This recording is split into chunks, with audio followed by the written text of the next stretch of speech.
Je pense que nous avons amorcé cette démarche pour l'acquisition d'un courant à un prix équitable à Chicapa depuis beaucoup d'années. Et je pense que nous avons eu à marcher, à mener beaucoup d'actions, nous avons eu à tenir beaucoup de déclarations, des lettres ouvertes et fermées envers les autorités provinciales, envers les autorités urbaines, envers les autorités nationales aussi même à la société EDC. Dans cette démarche, nous voulons sérieusement avoir les courants à un prix abordable. Certainement, comme vous le savez, les courants de Chicapa, c'est les courants les plus chers. Alors, nous ne pouvons pas rester là, bras croisés, bouche bée, comme si de rien n'était, comparativement à d'autres villes, d'autres provinces. Ce compteur prépayé que la société EDC nous vend à 500 $. Ailleurs, il se raccorde à 100 $, 120 $. Et la carte, l'abonnement que nous payons ici à 10 kWh pour 5 $, ailleurs 5 $ équivaut 20 kWh. Raison pour laquelle nous avons amorcé ces démarches depuis beaucoup de temps. Et il y a eu un moment où nous avons observé, où on a passé un moment de, de- un moment donc on a passé un moment où on n'en parlait presque pas. Et bon, il y a eu beaucoup de voix qui s'est levées de gauche à droite. Pour certaines personnes, la lutte a été corrompue et ne voulait plus parler du courant. Mais ce n'était pas certainement ça. On a beaucoup d'actions dans notre agenda. Aussi, les militants de la lucha, au-delà des actions de terrain, ils ont aussi beaucoup de processus de revendication. Alors, raison pour laquelle hier, dans une lettre d'indignation, en fait, une lettre qui retrace notre ras-le-bol par rapport à la situation du courant, nous sommes adressés une fois de plus au directeur de la société EDC qui nous avait dit en 2017 et même en 2021 lors d'une table ronde tenue au gouvernorat dont le gouverneur assurait la médiation entre l'EDC et nous, il nous avait promis qu'on devrait payer les frais de maintenance. D'ailleurs, c'est purement une escroquerie parce qu'au départ, c'était des frais de location du compteur. À un moment donné, lorsqu'on a eu à décrire cette histoire de louer un bien acheté, ils ont changé de connotation pour que l'on puisse appeler cela frais de suivi et maintenance compteur. Alors, ils avaient promis que ces frais devaient revenir à 2 $. Jusque-là, ils n'ont jamais tenu à leur promesse. Et ils ont écrit là, bien chez eux, ça revient à 6 $, 6 $, je pense.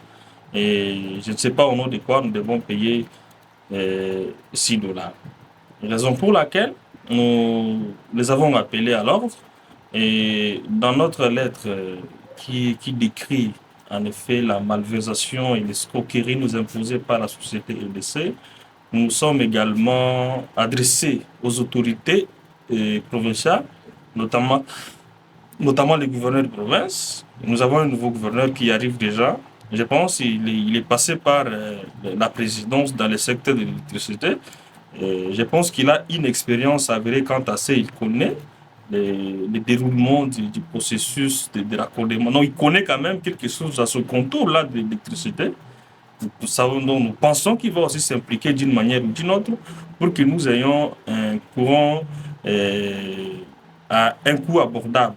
Je pense que les courants chez nous, c'est du luxe, c'est juste là. Lorsque vous évaluez même les taux de la population qui a accès à cette électricité, je ne pense pas que vous pouvez avoir 40% de la population. Ça doit être moins de 40% de la population qui a accès à ce courant, simplement parce que c'est trop cher. Je pense qu'il y a toute une loi, malgré c'est un secteur libéralisé, il y a toute une loi qui fixe les modalités d'exercice dans ce secteur. Je pense que cette loi-là, elle est opposable à tout le monde, même les privés. Ils sont aussi tenus à respecter cette loi. Alors, je pense que dans la tarification de la société EDC, il faut qu'il y ait l'implication de l'autorité de régulation du secteur de l'électricité. Lorsque cette autorité n'est pas impliquée, et là vous comprenez que on peut se réveiller avec un prix que l'on veut imposer à la clientèle.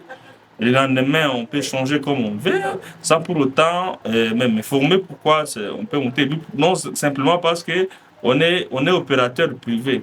Non, ce n'est pas comme ça. C'est très bien régulé le secteur là.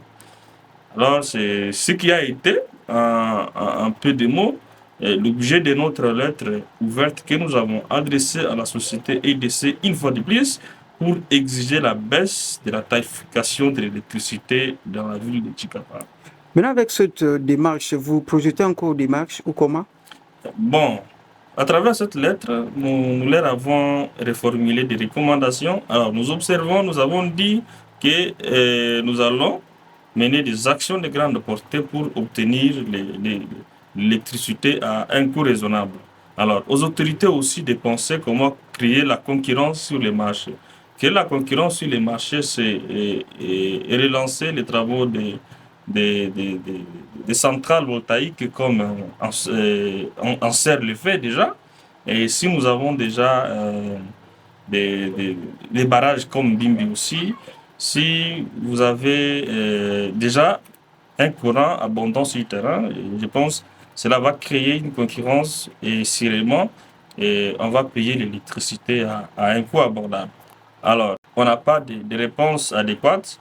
Non seulement on s'attaque à la société d'essai, mais aussi aux gouvernants. Ce sont eux qui sont du tout à la base de ceci parce qu'ils ne savent pas faire respecter les textes légaux. Alors, nous voulons l'implication de l'autorité de régulation et du gouverneur en particulier pour que nous puissions avoir l'accès facile à l'électricité.